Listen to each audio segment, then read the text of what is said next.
Yo, what it is, fight fans and family. It's the man Stan, and you watching Stand on Business Boxing. So, man, I got a short little video for y'all. I want to tag off the last video I made.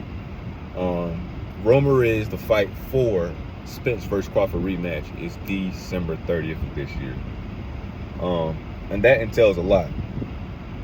That says a lot because, first off, majority of the boxing community did not want this rematch to be made. They didn't want this rematch to be made because how dominant Terrence Crawford was in the first fight, and that's understandable. He dominated Errol Spence in every sense of the word. He dropped him 3 times. He battered him from start to finish. The only round you could give Errol Spence was round 1, and that's based off activity. He started very fast.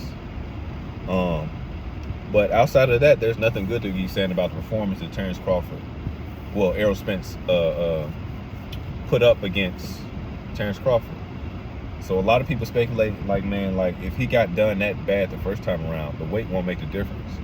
Yeah, Spence did look off. To me personally, and to a lot of people, even some Terrence Crawford fans saying maybe the weight affected him, but there were glaring weaknesses in his game plan. There were major problems in the game plan that he had going out to fight a talent like Terrence Crawford. Let it be said. I mean, just not moving your head off the line, no lateral movement. If you're going to jab with Terrence Crawford, at least ensure that your jab is the more dominant of each of the 2 jabs being exchanged. And he didn't have anything to deal with Terrence Crawford taking his jab away. After he took the jab away, there was nothing else that Errol Spence could do. Now, physically, I can safely say that Errol Spence was not 100%. He looked worse than he did the comeback factor Danny Garcia. His face looked sunken in. Back in the dressing room, he did not look completely there. They say Spence always looks, high, and I agree. He does look high, like he owns something when he fights somebody. But this was another level of Garfield. If you ever know who Garfield is, it's a cat cartoon. Spence looked like the male version of Garfield back there in that dressing room. And even the day before, Terrence Crawford looked supremely locked in. He looked supremely ready for the task at hand. Spence looked like he looked okay. He didn't look like championship level. He looked better in some of his fights leading up to a championship than he did, well, most of them actually, than he did against Terrence Crawford on July 29th. Now, we have to identify, when you asking the question, will he be able to make the adjustments to fight a Terrence Crawford the second time around and be more dominant, be more competitive, and be ready? There's 2 things to think about. Boxing has 2 major elements to it. That's mentality, mental ability, resiliency. I lump those in one, and physicality. What you do in preparation physically to get you ready for that eventful night that you're going to have with that opponent across the ring from you. Let's go back to the $1 Million Worth of Game podcast, where Shakur Stevenson gives his flowers to Errol Spence, as well as the 2 hosts, saying that Errol Spence mentality is second to none. The word dog is thrown around too much in the sport of boxing nowadays. Oh, this guy's a dog. He's a junkyard dog. Oh, he's a real man. He's coming to get you no matter what you throw at him. No matter how many times he get knocked down, he's going to get back up. No, Errol Spence is a true epitome of what it means to be a dog.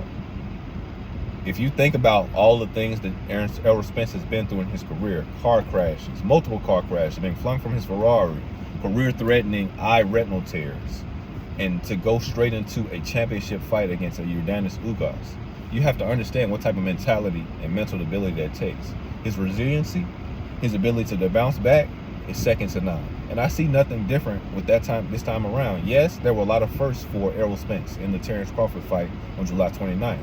First time he was ever dropped, the first time he ever lost, and the first time he was ever visibly hurt without there being an asterisk by it. I say asterisk when you talk about Ugas hitting him when he looked away for his mouthpiece. But he was dominated thoroughly, effectively, and without any asterisk in sight. a lot of firsts for Errol Spence. But if you take in consideration the ride he's had to stay at the highest level, I think that's not going to be the biggest problem for Errol Spence. I think that he still feels that he's a better fighter than Terrence Crawford. I think he feels that he still can compete at the highest level, and he is what he's been proving he is throughout his welterweight career.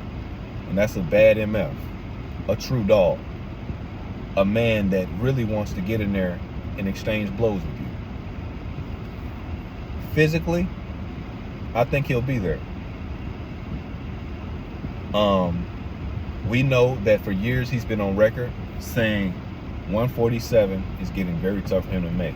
Leading up to Yordenis Ugas fight, when they did the interview outside the ring with him, I can't put my finger on it which podcast it was, but it was like two guys sitting outside the ring interviewing Errol Spence. They was asking him about, you know, his future and his career after the Ugas. He said he has 2 to 3 fights left at 147, and but that was before we thought that it was going to take 16 or 15 months to get the Terrence Crawford fight. So we can safely say now he's done at 147.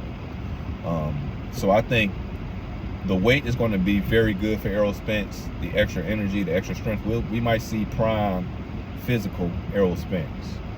But even with that being said, I think the ongoing issue and the actual issue is going to be that game plan. To say what you want, yeah, Spence looked off.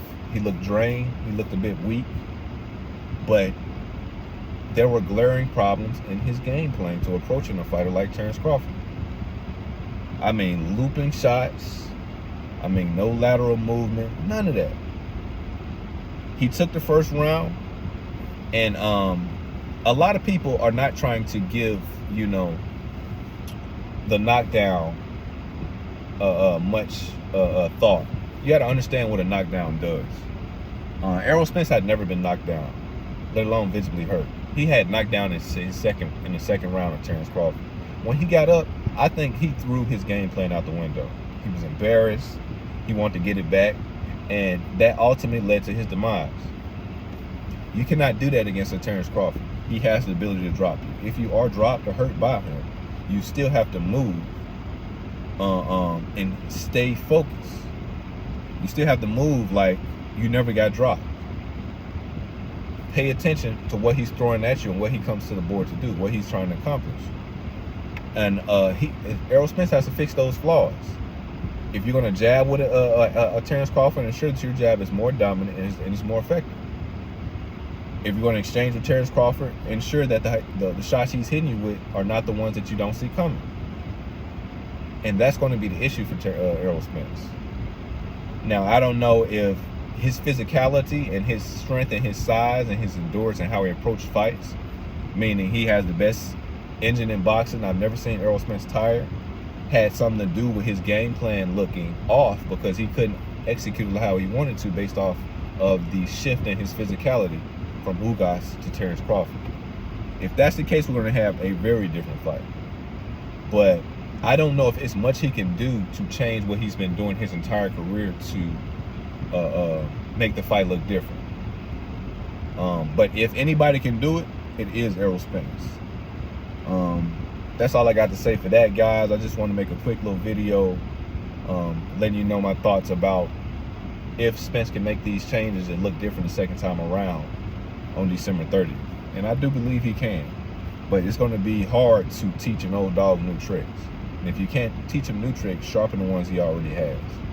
That's all I got to say about that. It's the man Stan.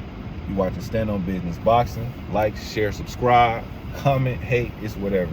I just like engagement. I'll catch y'all with another video soon. We're running back.